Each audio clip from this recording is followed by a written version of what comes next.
Kwa majina naitwa Marisia Kapinga au Mama Kapinga, natokea Dar es Salaam. Marehemu nimemfahamu kwa muda mrefu sana, ni rafiki wa familia. Mimi na mke wake ni marafiki, kwa amekuwa ni mwanafamilia na sisi tumekuwa familia, tumefahamiana kwa muda mrefu. Marehemu Injinia Naimuhanga alikuwa na moyo wa kipekee sana. Kwanza kwa sababu mimi nimekuwa mtu wa karibu sana na familia yake, ni baba wa familia. Hilo la kwanza, ni baba wa familia na pia ni mume kwa mke wake. Alikuwa ni baba anayependa familia yake, mke wake, watoto wake, alikuwa anastahili. Lakini ni baba mwenye moyo wa pekee yake. Alikuwa ni mkusanyaji. Ni mkusanyaji kwa maana kwamba alikuwa amebebana na moyo wa huruma.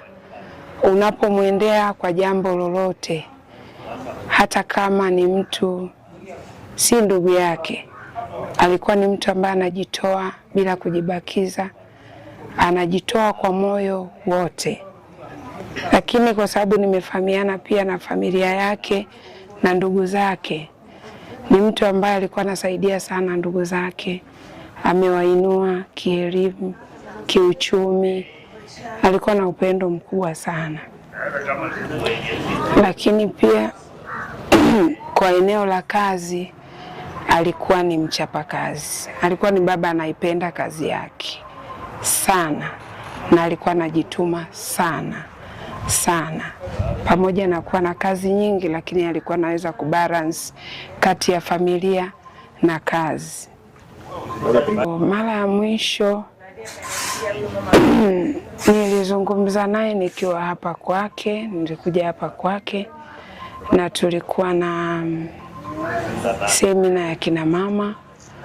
Kwa tulikaa tukazungumza. Kwanza alifurahi kile nilichokuwa nakifanya, lakini pia alikuwa ni mtu ambaye alikuwa anatamani kuona umoja, mshikamano wa familia.